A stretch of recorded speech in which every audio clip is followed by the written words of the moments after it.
Build professional skills this semester with Adobe Creative Cloud and create standout work both in and out of the classroom. Save big on professional creativity tools. Students get 65% off Adobe Creative Cloud, including Photoshop, Illustrator, Premiere Pro, Acrobat Pro, and 20+ creative apps. No matter what project you're working on, Adobe Creative Cloud apps can help you take it to the next level. Visit adobe.com/student to learn more. It's The Other Side of Midnight with Frank Morano. This is The Other Side of Midnight. I'm Frank Morano. As my wife and I have one child, a 2.5-year-old, at times it feels like we have four children. It feels like you need boundless energy and 4 sets of arms just to be able to do everything that you need to do to look after and care for and chase after one 2.5-year-old. My wife is one of 9, and she always says that she has no idea how her mother made that work because she's always referencing the fact that her parents must have been insane to have 9 children when she knows how difficult this is just having one. Well, if my mother-in-law is insane, then Rachel Marie Martin has got to be certifiable because she is a mother of 11. And if you think that's impressive, she also happens to be a seasoned author and what they call a mompreneur. And she's written a lot of books, and she's one of the leading influencers on financial issues and parenting issues and issues related to happiness. Her new book deals with a topic that we've covered a bit on this show, which I think is so interesting and so in need of attention, but a lot of mainstream news talk shows don't really pay much attention to the issue of happiness. The new book is called Get Your Spark Back: How to Find Happiness and Reignite Your Life. Very pleased to welcome to the program Rachel Marie Martin. Rachel, thanks so much for joining me on the radio. I've been eager to talk with you for a while. I am super happy to be here, so thank you for having me. Rachel, do you have more books or children? I would say at this point, children, definitely. I have a very large blended family, and I like to add in there that we as if it wasn't enough, we adopted a rescue dog last year, so we like to be busy. Well, good. I mean, finally, you won't just be sitting around for a change. That's right. Be interesting. We're a little dull. That's great. Well, so as I mentioned, my wife has one child, and I feel like she doesn't have time to do anything between just working her regular job and trying to take care of the household and take care of one child.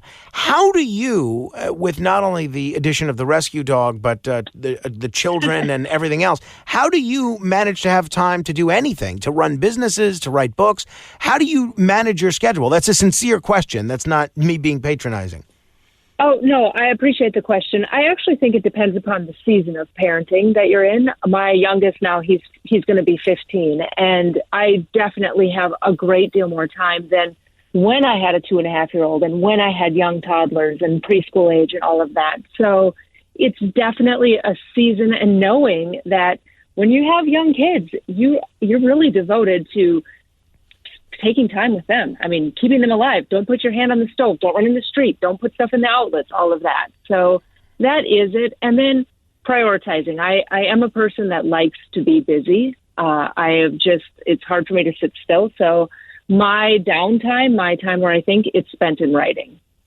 Gotcha. Well, if you're going to have a hobby, that can certainly be a productive one. So in your book, which I guess is a byproduct of your downtime, you talk about reigniting your spark.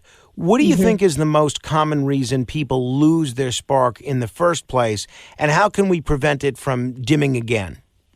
I would say you get to that point in life, whether it's midlife or post-pandemic, where something happens in life, you didn't expect it, and all of a sudden you think, well, who am I now? What's next? And it's kind of, I'm approaching 50, and I know I've had that journey myself, wondering, is this all there is? And losing that part of myself, whether it's expectations that the world gives or society gives or that we put on ourselves.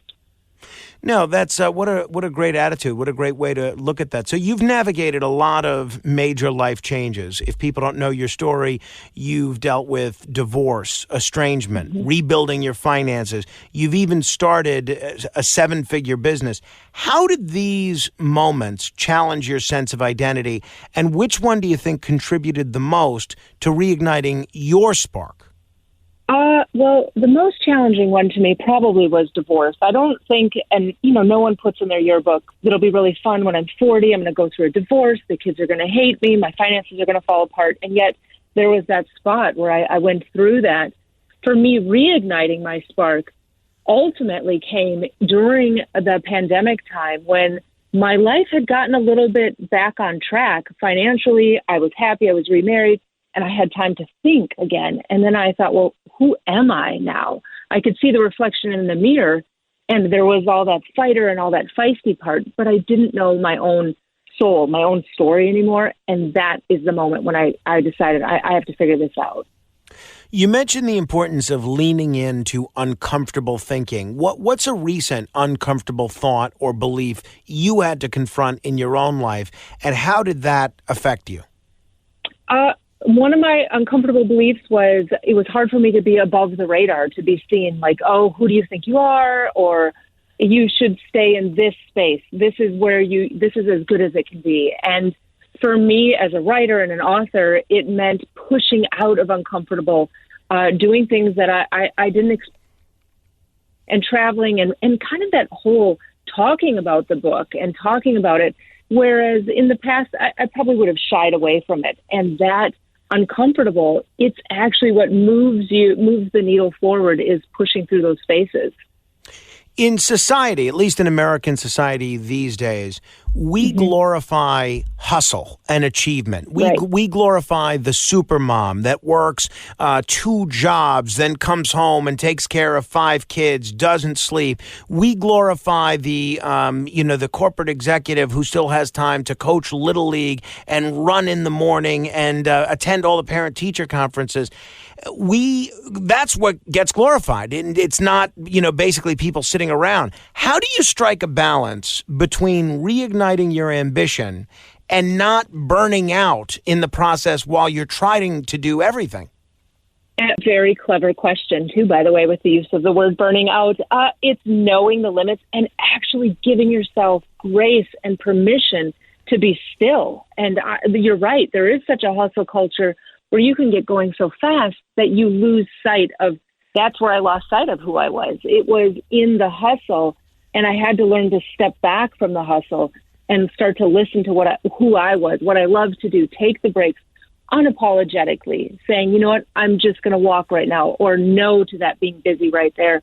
Because then when you balance it, it's then you can start to direct your energy and time in the places that really matter the most to you. Does your book have any special resonance with one gender or the other? Do you think moms will appreciate this book more than, say, dads or people without children?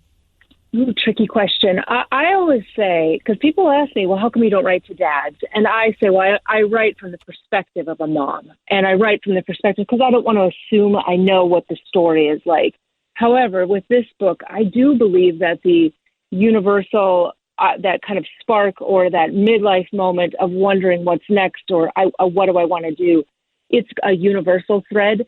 So as it's written probably more towards women, I do have many readers who are men who read it. And it's that universal, like, I just want to go all in on my life and really find that moment of purpose and joy.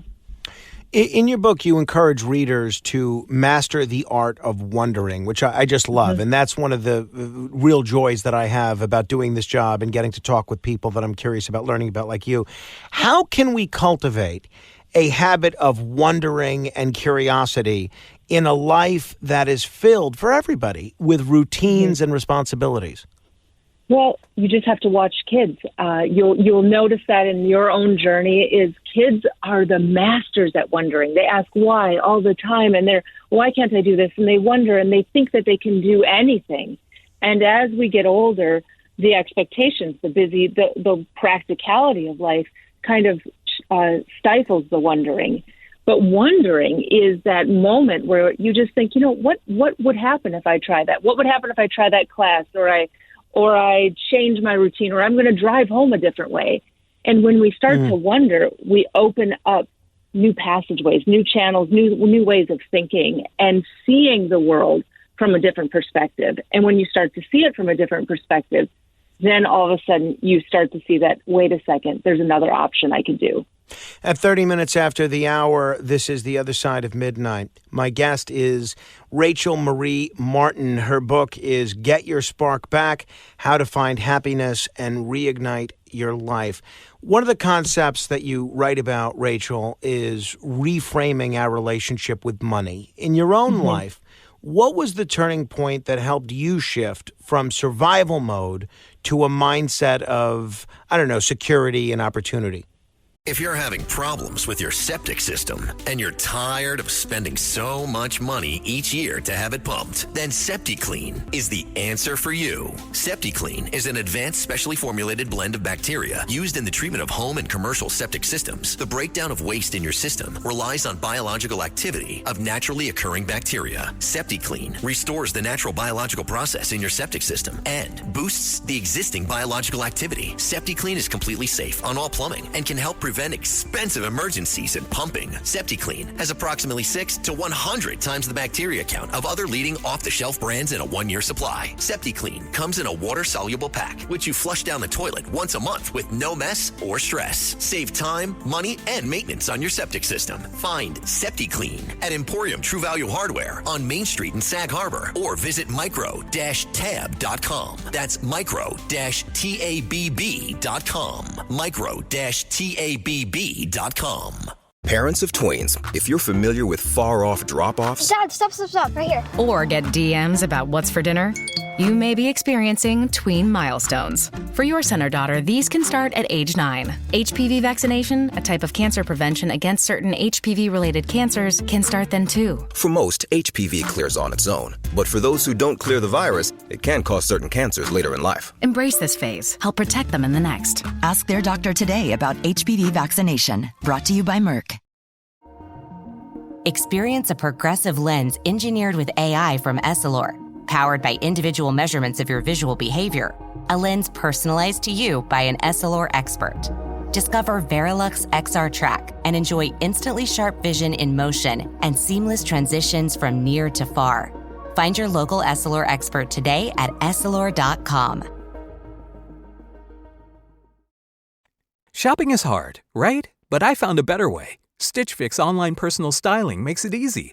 I just give my stylist my size, style, and budget preferences. I order boxes when I want and how I want. No subscription required. And he sends just for me pieces, plus outfit recommendations and styling tips. I keep what works and send back the rest. It's so easy. Make style easy. Get started today at stitchfix.com/Spotify. That's stitchfix.com/Spotify. The turning point for me was I didn't want to teach my children the situation that I was in financially. I was in a very dire situation. And for me, when I was in the dire situation, it was very scarcity based. It was very thought of like, it's impossible to get out. It's too long to get out. I couldn't figure it out. The turning point was maybe I don't know the exact solution to get out, but I can take a step each day that will get me closer to figuring out that solution. And instead of looking for what wasn't working, I focused a lot on what could work. And that very subtle shift in thinking actually started to open doors for me. That is absolutely terrific. And really, I think everybody could stand to learn something from. Speaking of things that I think people could learn something from, you've experienced a lot of personal growth through some very challenging circumstances. We've alluded to a couple of them. How do you teach others to embrace discomfort without being overwhelmed by it? I give an example I'm a runner. So the example I give, people will tell me all the time, I could never run. And I'm not saying you have to go out now today and be a runner, but the example is kind of a universal. And I'll say, well, what if you could run just to your stop sign at the end of the block? Well, maybe they'll say, well, maybe I could do that.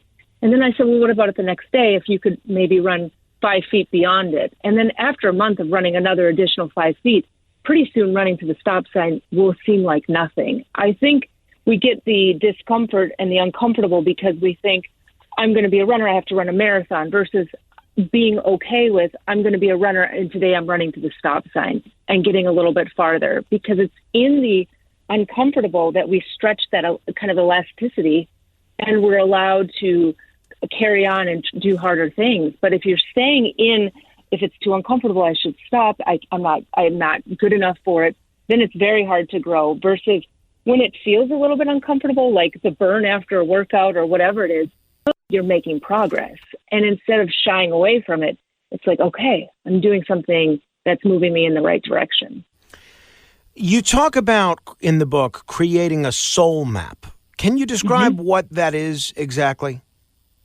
It's different than a vision board. It's something that I made 20 years ago. It was, all I did was I had a music playing and I cut out pieces from a magazine. I cut out words and images that mattered to me for 20 minutes. And then about 20 minutes later, all I did was, without really overanalyzing, because we do live in a world of perfectionism, I just placed it on a piece of poster board.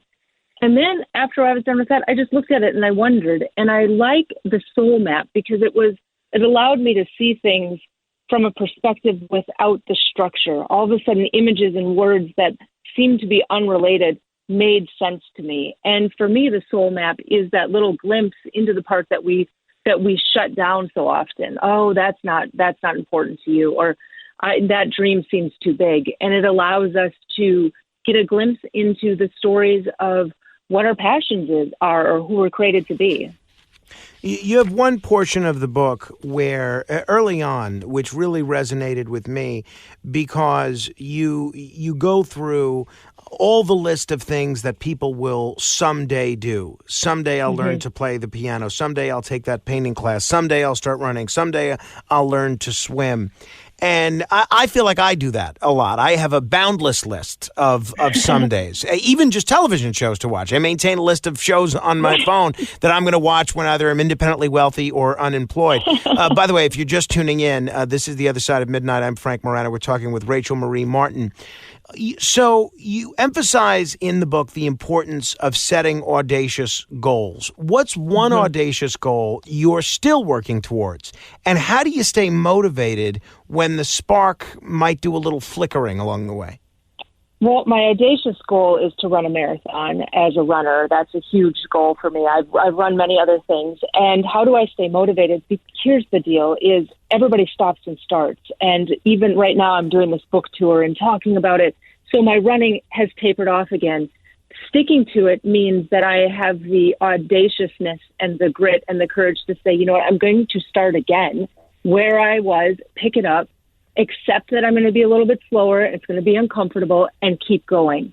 I think where goal setting gets all messy is we think when we fall off the horse a little bit that, it's done, versus going, you know what, no, this was a setback, and then figuring what can I do next, or developing the strategy for when life causes you to stall or stumble or stop, for what is the strategy that will help me pick it up again or reevaluate, is this even the goal I want to go after? Talk to folks about financial struggles. A lot of folks listening might be having a difficult time financially. I'll be honest, if I wasn't paid for 2 pay cycles, I don't know what we'd do. We'd have a really tough time. It feels like in our house, I'm, treading water. And I know my wife feels the same way. Just at the wrong time, you get an unexpected vet bill or a car bill or something along those lines. What can people do if they're having a difficult time financially and they want to sort of rewrite their financial story the way that you did? I would say pay attention to what financial story you're telling yourself. What is the way that you talk about money? I know that my grandfather would always say, what do you do to keep the wolf from the door? Meaning basically the other shoe's going to fall. Something's going to happen. Or I truly believed that money was very scarce, that it was hard to get, and it was working with something. It was the word hard was linked to money. And I had to reevaluate that phrasing. I had to pay attention to it. I had to pay attention to how I responded when I opened the mail. If I was all nervous and anxious and agitated, I was already setting the tone that there would be something negative or wrong. And I had to really slow down and listen and tell myself that I had the capabilities to figure out a way to change the story. I have had the capabilities to be creative, because when you don't, and it's limited and the options seem small, then that is what you can't see beyond just that moment. You can't see what's a week from now, 2 weeks from now, 3 weeks from now. And in order to change your financial story, it's almost like you have to be willing and brave enough in some ways to lift your head up and go, okay, there are more options on the horizon. I'll ask you this, and I'll end with this, and I really appreciate your time, and I hope you'll come back because I've really enjoyed the conversation. But since you are a runner, last Friday, I decided it would be a good idea, without any stretching, in very poor shoes, to enter into a foot race with my neighbor across the street. And I sprinted about 150 yards, which is something that I hadn't done in a while. And I pulled my calf or something. I strained my calf, something. The next day, I then played 3 games of softball and did not take it easy at all.